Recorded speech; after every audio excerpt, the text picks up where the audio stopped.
Welcome to the Occult London Podcast. This is a podcast dedicated to exploring magic, mysticism, the Kabbalah, as well as other topics.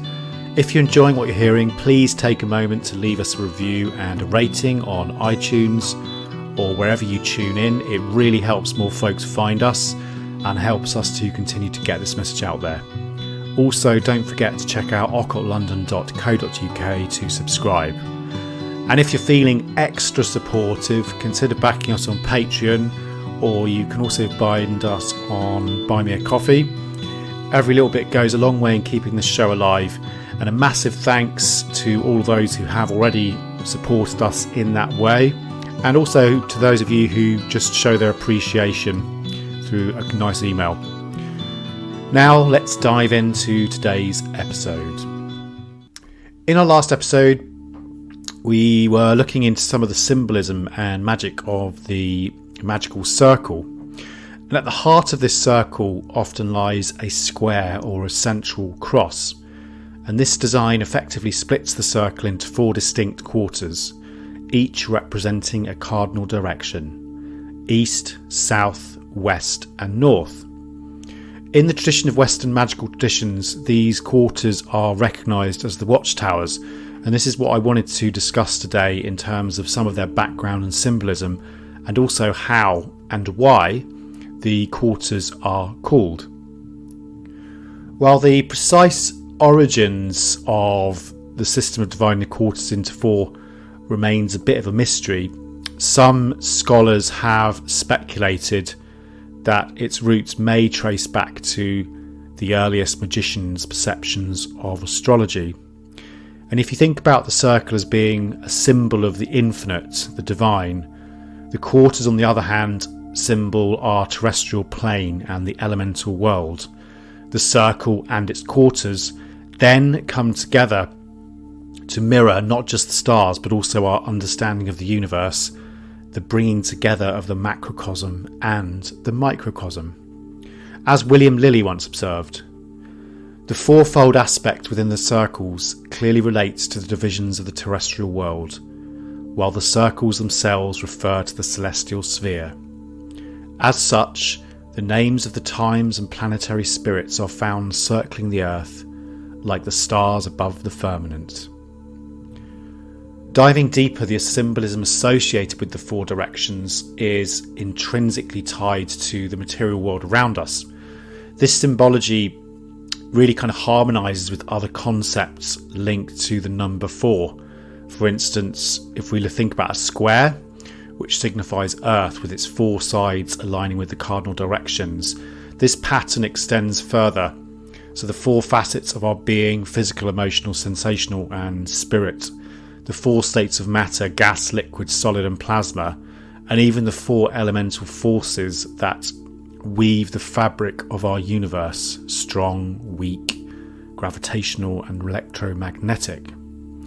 And the importance of the number 4 is described by Agrippa in his work The Three Books of Occult Philosophy, and in particular a passage called The Scale of 4.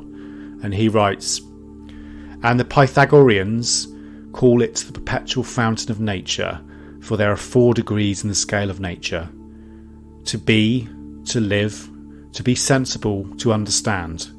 There are 4 motions in nature: ascendant, descendant, going forward, circular. There are 4 corners in heaven: rising, falling, middle of the heaven, and the bottom of it. There are 4 elements under heaven: fire, air, water, and earth. And according to these, there are 4 triplicities in heaven. There are 4 first qualities under the heaven: cold, heat, dryness, and moistness. And from these are the 4 humours: blood, phlegm, choler, and melancholy." So although the significance of the number 4 is evident and can be found throughout the universe, the origins of the 4 quarters in magical practices remain somewhat elusive. Evidence of them can be found in the mythologies of different religions, often encompassing this idea of the 4 cardinal points, so a centre point and both an upper and a lower point. And when we examine different spiritual traditions around the world, these points correspond to a myriad of associations, including the weather, colours, animals, and seasons, as well as obviously different gods and goddesses. So, for example, in the Norse mythology, the world in Norse lore is meant to be held aloft by 4 dwarves, who are each named after a different direction. And these dwarves play an integral part in upholding the world, each representing a different essential cosmic element. So in the east we have Alstri, and the east symbolising sort of rebirth, renewal, aligning with the sunrise. And then in the south we have Sudri. The south is often linked with warmth, growth, prosperity, and obviously fire. We have Vestri in the west, representing the setting sun, and the west often symbolises endings or reflections and sometimes death. And then in the north we have Nordri, which is kind of associated with cold and challenges, and also elements of strength and endurance.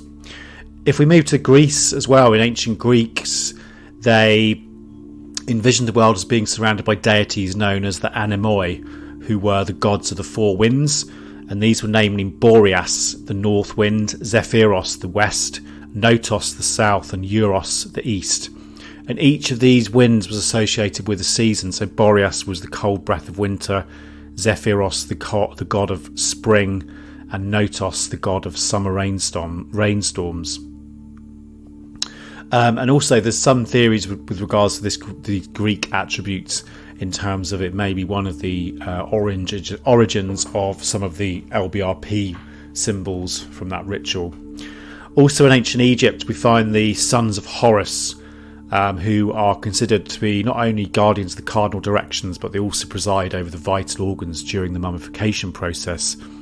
And here we have, in the north, we have Hapi, who's associated with the lungs and is usually depicted with a baboon's head, and he corresponded with the god of the Nile inundation. We also had Imseti in the south, who is a human-headed god, and he oversaw the liver and embodied steadfastness and protection. In the east we had Duamutef, who was a jackal head and oversaw the stomach, and also obviously have the connection with Anubis, with the jackal. He is meant to offer protection to the deceased. And then we also have Queba Seneof in the west, who was hawk-headed, and he guarded the intestines and also provided strength to the deceased heart. There's lots of different theories about the 4 sons of Horus in terms of whether they are, but a lot of historians and Egyptologists generally agree that they would have acted as like this kind of guardians of the 4 corners of the universe.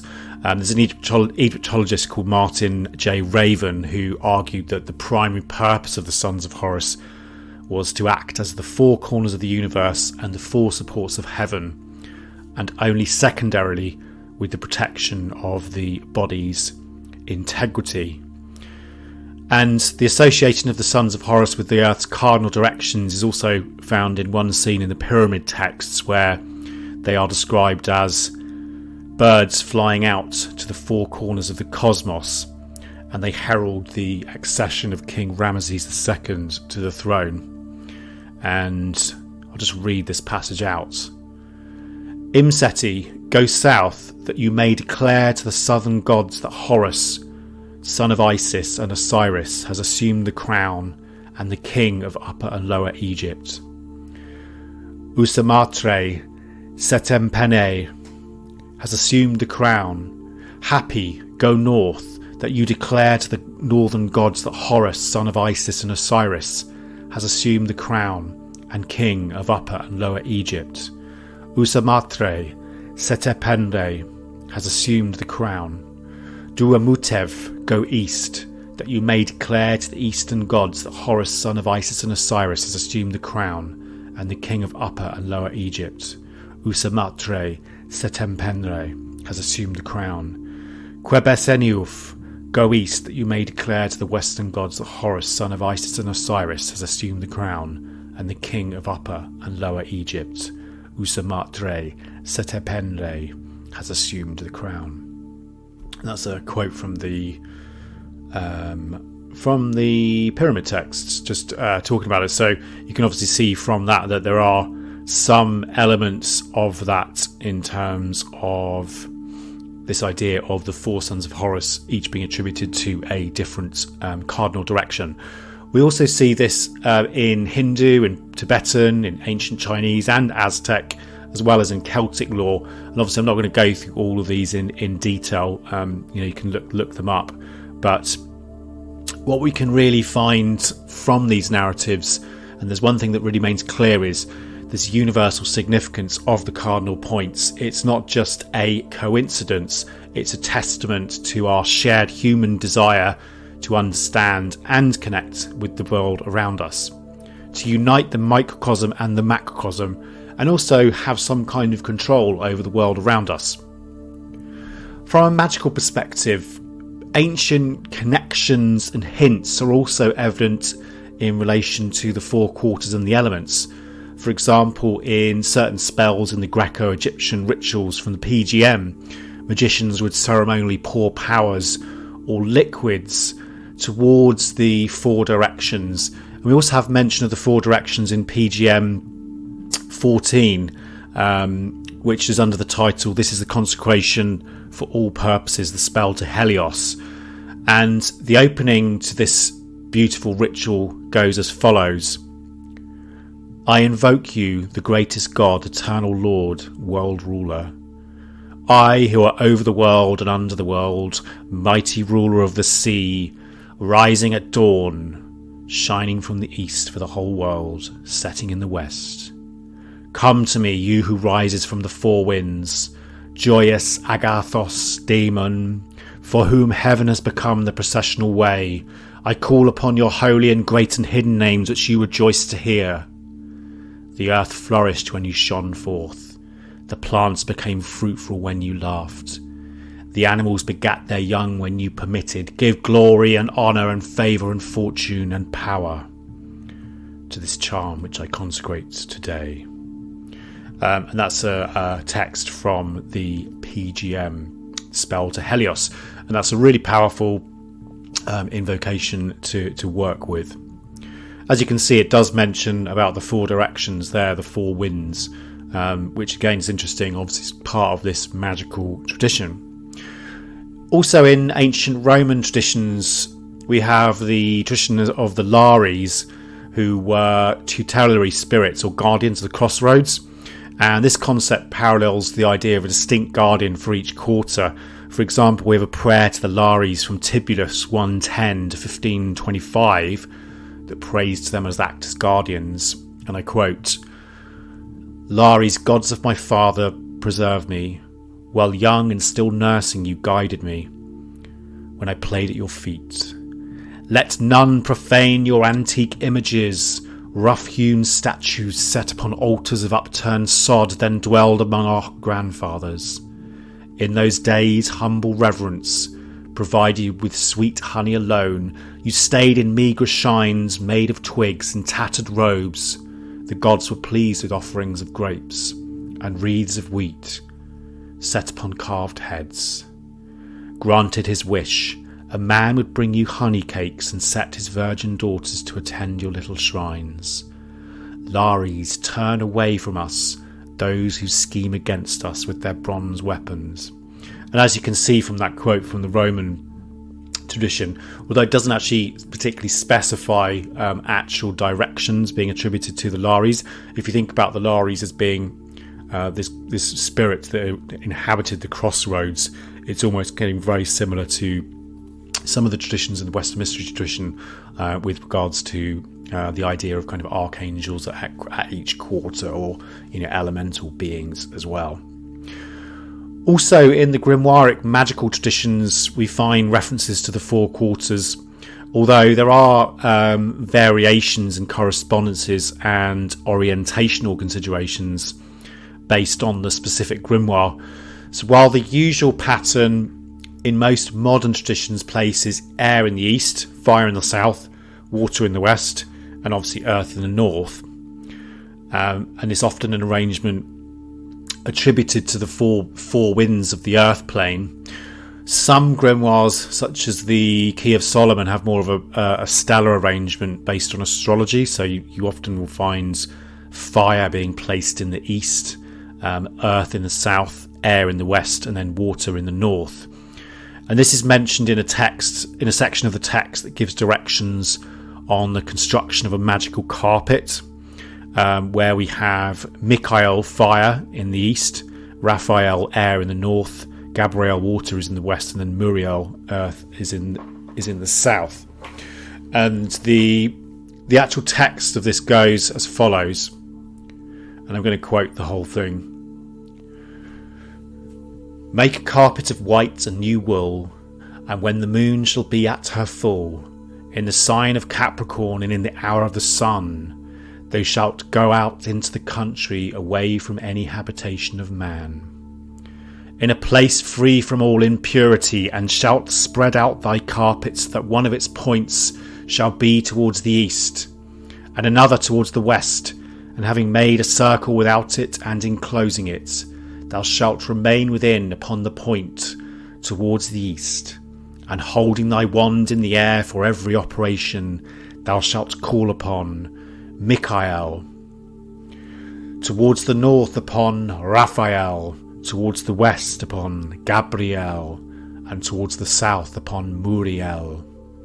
After this thou shalt return unto the point of the east, and devoutly invoke the great name Argla, and take this point of the carpet in thy left hand, turning then towards the north, thou shalt do the same, and so continuing to the other points of the carpet, thou shalt raise them so that they touch not the ground, and holding them up thus, and turning anew towards the east, thou shalt say with great veneration the following prayer.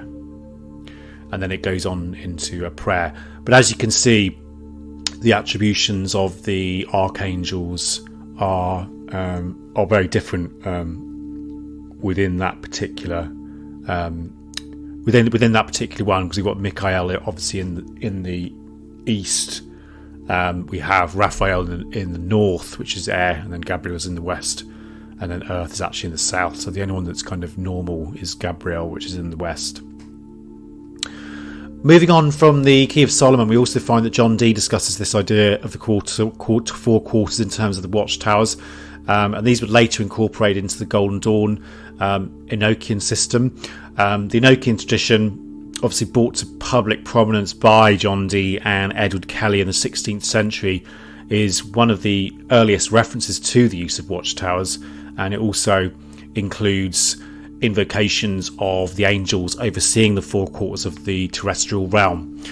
Also, some grimoires incorporate the practice of associating an aspect of God with each quarter, and this is seen where we have the four letters of the Tetragrammaton distributed amongst the four directions.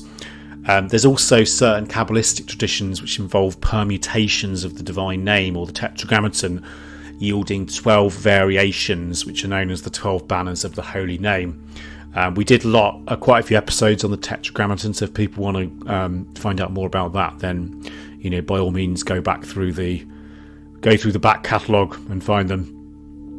Also, in contemporary Golden Dawn pentagram rituals, they incorporate the concept of the quarters through the use of defensive or invoking pentagrams, and they further elaborated on this framework by introducing four angelic or Enochian tablets as well, which are referred to as the four watchtowers, and each watchtower obviously corresponds to a specific direction and an element.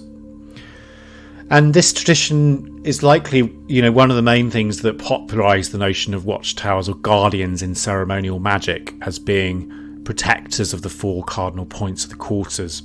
And the representation of these guardians often varies based on a specific tradition, and there's lots of different ones depending on obviously what tradition you follow or what particular mythological pantheon you work with. For example, in a Kabbalistic way, you would have the archangels Uriel, Raphael, Michael and Gabriel. The stars you could also work with, which is Fomalhaut, Aldebaran, Regulus and Antares as well. Also in Wicca, which was introduced by Gerald Gardner in terms of the more modern form of it, also incorporates this idea of watchtowers. And while often the Enochian associations may be omitted, the reference to the watchtowers as being the 4 cardinal points is retained, and typically they're invoked during the casting of the circle. In both Alexandrian and Gardnerian traditions, the normal way is the invocation of the watchtowers begins in the east, proceeds to the south, the west, and then the north, often accompanied by an earth invoking pentagram. And this model is also used in many other neo-pagan type groups as well. And it's important to remember that the pentagram, it should be remembered, is that image of all 4 of the elements overseen by spirit. So it's a very powerful image to work with when you are opening, when you're bringing forth these elemental powers. Across various systems, however, a consistent practice emerges, and this is the invocation of forces at the onset of the ritual. And this act is often referred to as calling the elements, calling the quarters, calling the watchtowers, or calling the elementals. And the real purpose of it is to seek to summon the powers of the 4 elements from their respective cardinal directions. And this invocation enhances the ritualistic protection, but also channels the energy, the power, and brings through that guardianship of those elements into the magical circle. So we have this idea of the 4 quarters representing a protective aspect, but these 4 quarters or directions are also important from the point of view of the elemental attributions, which each cardinal direction corresponds to. And each cardinal direction also corresponds to a specific elemental force that is incorporated into the ritual work. And the normal correspondence for these in the northern hemisphere are as east is in the air, south is in the fire, west is water, north is earth. But beyond this, there's also that acknowledgement of a 5th element, the often elusive to our physical senses, which is known as ether or akasha or spirit. And this is usually associated with the circle's centre. And it's important to note that, as I mentioned before, although the east is air, south is fire, west is water, north is earth, this is like the most common way that you'll find. There are an assortment of different approaches when designating elements to the cardinal directions. For example, if one were working in the southern hemisphere, sunrise and sunset are still in the east and west, but the sun moves anti-clockwise through the sky. So normally in those hemispheres you might put fire into the north and then earth in the south. Other techniques would also follow an astrological perspective, for example in the hexagram ritual, which is also one of the Golden Dawn ones. And in this particular ritual, one aligns the cardinal directions with the cardinal signs of the zodiac and the order of the zodiac, placing fire in the east, earth in the south, air in the west, and then water in the north. And this change in direction is described well by Donald Michael Craig in his excellent book Modern Magic as follows. The elemental associations for the LBRP are specifically related to the physical plane, the earth plane Malkut.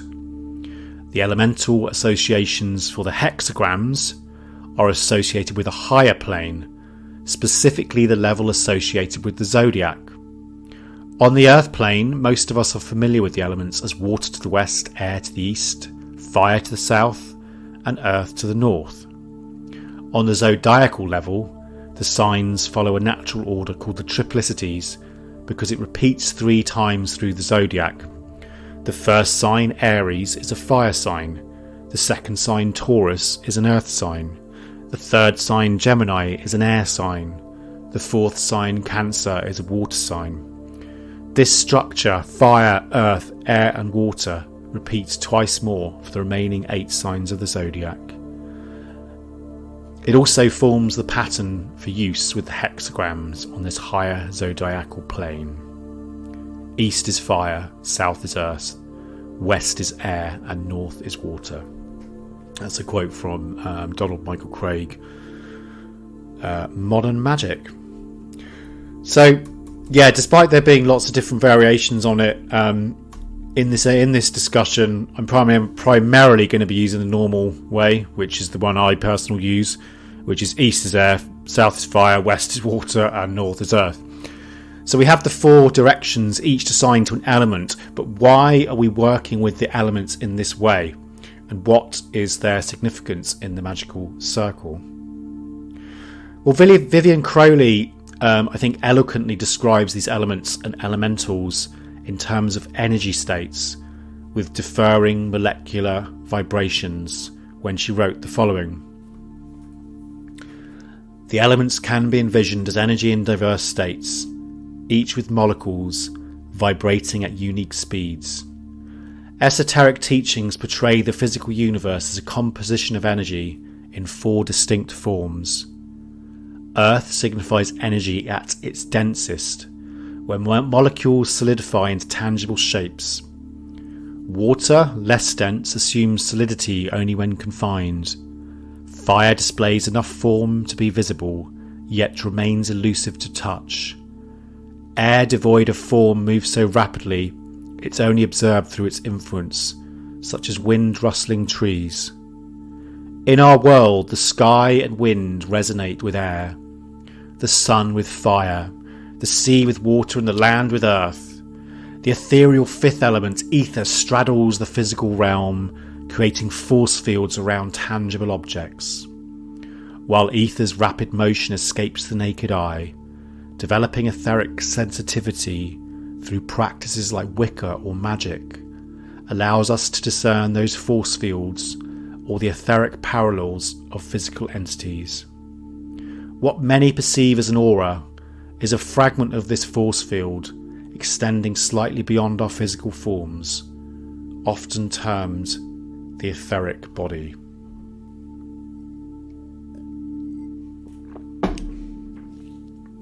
So I think what Vivian Crowley is saying is, life transcends mere physical existence. And while the elements lack tangible attributes like metabolic bodies, they possess etheric counterparts known as elements and elementals. And these entities, conscious within their etheric plane, operate differently from humans. They may have limited freedom, but they are endowed with massive, immense power. Also, it should be known that elementals gravitate towards their corresponding element on the physical realm. So subtly they will make their presence felt, when we're out and about in nature. So for example, if you go into the middle of a mountainous region on your own, for example, particularly at dusk, you'll really feel this presence. Or if you go into like an abandoned mine, again, you feel this real strong presence of the earth, and there's something living within there. Also in a secluded forest, you get this feeling of being watched. All of these things, I think, can be kind of indicators of these elemental forces that we share this world with. And as magicians, by connecting with the elementals and calling them into the circle, we can connect with the building blocks of reality and the world around us, as well as the matter that makes up our physical body, both by asking for their aid, but also by elevating the natural world through spiritual forces. The magical names that are often used for these elemental spirits are as follows: sylphs for the air, fire for the salamanders, water for the undines, and then earth is the gnomes. And although there's many different depictions of these elementals as being like fairies, etc., it's crucial to understand that despite the frequent depiction of certain beings as humanoid in shape, these images are more profound representations of spiritual forces. As one author stated, people tend to think of the elementals as humanoid. A glance at art will show women with long flowing hair like strands of waterweed, inhabiting rivers, and small men with gnarled features inhabiting the earth. Elementals were endowed with forms appropriate to their nature. These images are not formed in an arbitrary way. Human consciousness works in a similar way in all times and cultures, and the forms in which the elementals have been depicted over the ages are very consistent. These symbols serve an essential purpose. When one comes into contact with elementals, a corresponding symbol is triggered in the psyche. Consequently, we perceive the force as the symbol. This perception is a manifestation of passive clairvoyance. Conversely, stimulating the symbol through deliberate visualization causes the process to reverse, aligning us with the force behind the symbol. This intentional act is what's referred to as active magic. It is through such practices that during rituals we invoke the elements at the quarters. Nevertheless, it's vital to differentiate between the entity and the imagery with which our mind associates with it. Elementals are generally akin to graceful mermaids, yet these symbols efficiently convey the quintessence of the elemental's true nature. So what they're saying is, although I think it was Dion Fortune that actually wrote that particular quote, but what she's saying there is obviously this idea of, although the symbol, so say of the mermaid, for example, is not an accurate representation of what an elemental looks like, we can tap into that energy of the elemental through using these symbols that have been used by humankind for generations, because that symbol is linked up with that inner force, that spiritual power that sits behind the symbol. So very similar to what we were talking about recently with regards to the alchemy of symbols. And Dion Fortune also kind of supports that quote when she wrote the following: "The uninstructed person believes they're experiencing psychism when they envision elves, archangels and elementals with their inner sight. The informed individual recognises that they are employing an imaginative technique to endow tangible form to the intangibles, which would otherwise remain elusive to their consciousness. This method is adopted primarily because it offers the most effective means of navigating the deeper realms of the mind, which are typically beyond the immediate grasp of our conscious awareness." Also, the significance of elementals isn't limited to mere representation. They play a foundational role, especially when invoking the four quarters, to strengthen, to provide protection, and often to safeguard and empower the practice. And the lords of the elements, commonly referred to as the mighty ones, or the lords of the elements, are summoned. And the objective behind this is to make a connection with the dominating forces of these elemental realms, and by invoking their elemental powers to converge within the circle, a powerful nexus is formed. And metaphorically, it can be almost thought of as like crafting a grail with an ethereal circle of power, and then filling it with these potent energies. So if you remember on our episode, we talked about the magical circle as being this cleansed and purified area, which is then filled with power. So once you've done the circle, then you're summoning these quarters and calling in these divine energies into that circle, which is then charging it up and enabling, obviously, the intent of the ritual to begin to be flow. And this is described by Gareth Knight as follows: "Invoking the quarters involves making contacts with the elemental forces in the outer world, and also the elemental forces within ourselves. In the outer world, although elementals are most often found around their physical elements, they can move quite freely about the astral plane. They can be drawn to any place by magic, just as human beings can travel to any place on the planet. Some environments are much more hospitable than others. In some environments we can only survive in special circumstances and only for short periods. However, because of our skills and flexibility, we are able to survive in a much wider range of environments than can elementals. If elementals are to be contacted away from their natural home, a suitable artificial environment must be created, just as one would prepare a tank of water for a fish or a warm cage for a tropical bird. In a magical circle, this is done by having the physical elements present in the circle to act as a home for the elementals. Their symbols are always present on the altar throughout the rites. So when we invoke the elemental quarters, obviously majority of different groups use specific visualizations of guardians that would be part of that tradition that they follow. And these represent each of the powers of the elements, as well as normally you would have a physical representation of the element on the altar or in its quarter. So this does not necessarily need to be kind of a fancy cup or a sword or a pentacle.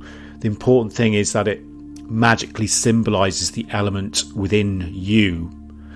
So as magicians, we should meditate on each element in turn and choose something that to us symbolizes that element. And this act of linking the external symbol with our inner world is what magic is all about. The sacred symbols, the correspondences in our temple should not be something tedious and boring to the initiated, but rather they should become living and breathing things that we internalize as much as possible. And Marion Green writes about this in her excellent book, which I recommend, Magic for the Aquarian Age, when she said the following: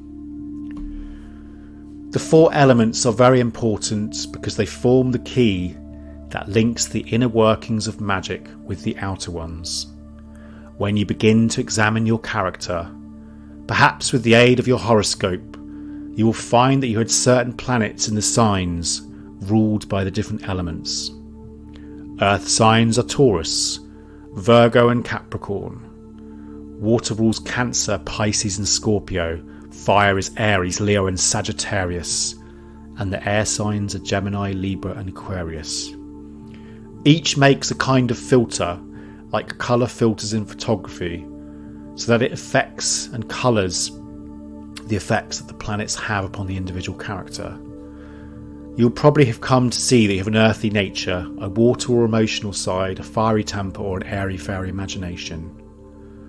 By working with the symbol you choose to use in ritual magic, you will strengthen any aspects of your character which seem weak in that respect. And also Gareth Knight talks about this when he says the following: is by building specific psychic powers and realizations into specific actions, objects, sensations and sounds that the magician develops the powers of his magical weapon. His magic sword, for instance, is not so much the physical one that he may handle in his physical temple, but the inner spiritual, intuitional, mental, emotional sword developed from long contemplation, meditation, visualization, and physical practices of exercises devoted to the Eastern Quarter.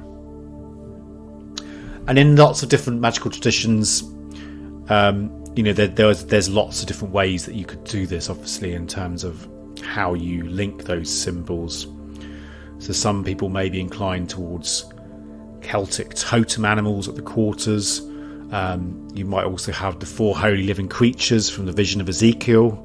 So the man in the east, the lion in the south, the eagle in the west, and the bull in the north. Or you could also have, different mythological ideas as well.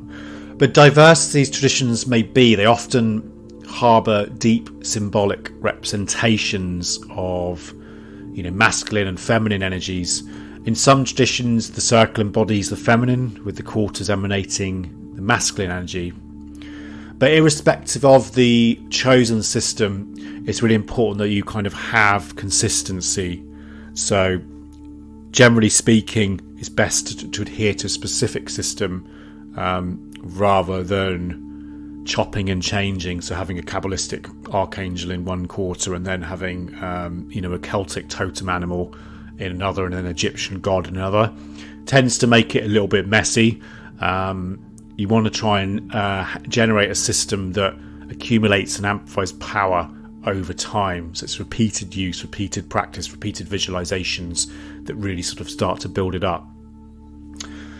In terms of practical methods and techniques, invoking the quarters is, it's a ritual steeped in, lots of different symbolism and intent. And again, there's lots of different differences in how people do it. Often people will hold the elemental symbol or the elemental weapon corresponding to the specific quarter, and as they concentrate, they would draw the elemental pentagram in either an invoking or a devoking way.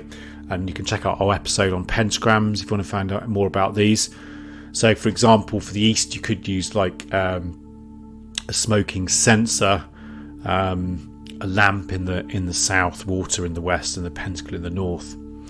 Also, in some groups, a quarter is assigned to a particular individual for a period of time, which is quite good, because then you can have one person who actually focuses on a particular quarter for a specific amount of time, and this gives them the opportunity to develop a really deep affinity and connection with that elemental force, and really be able to bring that power when you start turning on the ritual.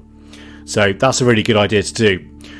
Other groups might just opt for like collective invocations of the elements where everybody simultaneously draws pentagrams. There's lots of different ways of doing it. A quick technique of how one would draw a pentagram is where you would draw power down from their sort of highest ideal of that element, and then use that surge of energy, channel it through the practitioner or the magical weapon to craft the pentagram. And I keep on mentioning pentagrams, but you don't necessarily even have to use pentagrams. It could just be a symbol that's relevant to your particular tradition. So, for example, you can use like the rose cross, or it could even be like a spiral, for example. As long as it kind of connects, as long as it's got some sort of symbolic meaning to yourself, then it should potentially work. And obviously, each invocation also is usually accompanied by words of power. And in numerous Western mystery tradition, these words often will resonate with the names of deities and archangelic intelligences governing that quarter. So as an example, one could use the invoking form of the lesser banishing ritual of the pentagram to call forth the four elements within the circle. So in the east you'd have Yod-He-Vav-He, which is the tetragrammaton, the most sacred name from the Old Testament. We have Raphael, the archangel of air, and then Peralda, king of the sylphs. In the south you'd have Adonai, which translates to Lord in Hebrew, Michael, and then Jinn, the elemental king of the salamanders. The west would be Ahea, which is obviously the divine name revealed to Moses from the burning bush, which translates as I am, or I am that I am. We'd have Gabriel, the archangel, and Nixa, the elemental king of the Undines, and so on. But other magicians also use different systems with regards to the god names. So some might also invoke the god names of the mundane chakra or the planetary sphere. So in the east you might have Yod-He-Vav-He Eloah Vedat, which is the Kabbalistic name for Tiferet, which obviously symbolises the sun on the Kabbalistic tree of life. In the south you'd have Elohim Gibor for Geburah in the south, because obviously Geburah and Mars are, it's kind of the primal fire sign on the tree of life. Then you'd have Shaddai El-Chai for Yesod in the west, signifying the moon, and then Adonai Aratz for Malkut in the north, which embodies the earth. So that's another way that some people do it as well. Those of you with Kabbalistic interests may also notice that one could effectively do the calls with each representing one of the four worlds. So the highest aspect of the element one is calling could be represented by the god name or the Absoluthic archetypal realm. Then the next one, the creative level, represented by the archangel, the Briatic. Then the next level down, Yetzirah, or the formative etheric level, with the name of the specific angelic angel. And then obviously for Earth you could have the elemental king in Isaiah. And obviously these are just examples. There's many different ways you could do this depending on the tradition that you follow. Kabbalistic tradition just happens to be one of the ones that I tend to use the most. So that's why I'm talking about that a bit. However, in most traditions, practitioners would use visualization to connect with the elemental and the symbolic significances of each quarter. And how one does that would depend entirely up to you. So, for example, the magician Gareth Knight, who was quite heavily into Christianity, talks about connecting with the quarters through perceiving Christ embodying different roles. And he wrote, we can consider Christ to manifest principally as guide in the east, protector in the south, companion in the west, and teacher in the north. Yet alternative allocations emerge when emphasising the temporal cycle of the magical circle. Here one might envision the Christ child in the east, the evangelising triumphant Christ in the south, the compassionate sacrificing Christ in the west, and the resurrected and ascended Christ in the north. It's also really important to think about the way we engage with these holy names of power. And obviously if you do any kind of calls to the quarters, you want to put as much energy and feeling and emotion into calling the quarters. Some traditions teach you to vibrate them, so it's a magical technique which infuse them with energy and intention, rather than just speaking them in a mundane tone, because this really will empower them. We should also aim to become one with the symbol of the element and the energy of each quarter, and immerse ourselves within it to truly understand it and be able to tap and bring its energy into the circle at will. As Gareth Knight writes, "The only way to realise a symbol is by a process of mutual absorption. We must enter it, and it must enter us. To truly harness its essence, we should be able to identify with it at will, allowing us to immerse ourselves within or project it as needed. Though this demands rigorous meditation and ritual work, the rewards are a fourfold master key to consciousness, preparing us to engage with any subsequent symbols we encounter." So again, it's about bringing that symbol into your being.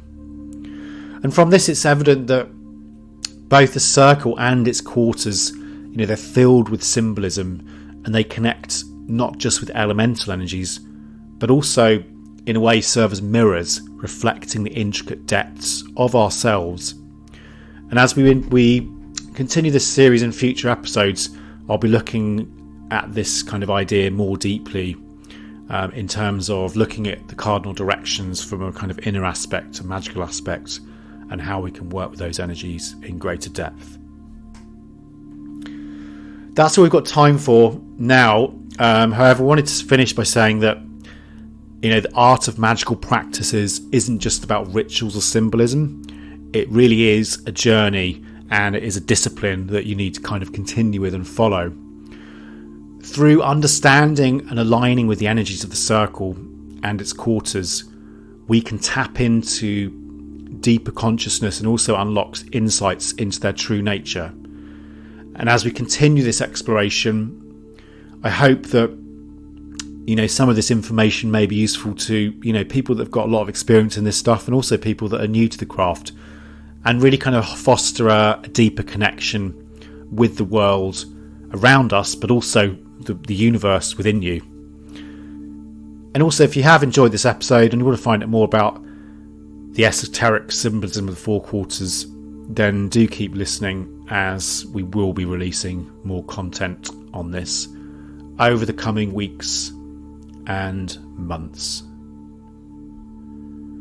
To finish tonight's episode, I wanted to finish with a beautiful poem from Rumi about the four elements, which goes like this. O soul, the four elements are your face: water, wind, fire and earth. Each one is a blessing. Once the seed of faith takes root, it cannot be blown away, even by the strongest wind. Now that's a blessing.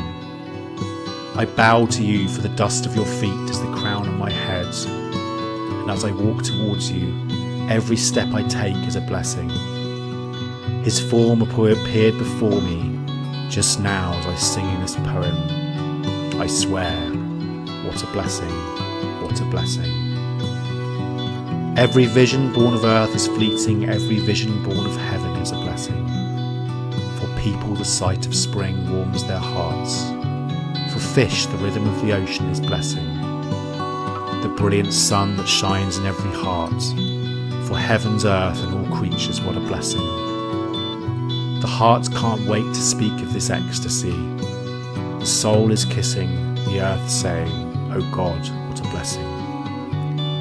Fill me with shine of your silence, let it soak my every pore, for the inner splendour it reveals is a blessing, is a blessing.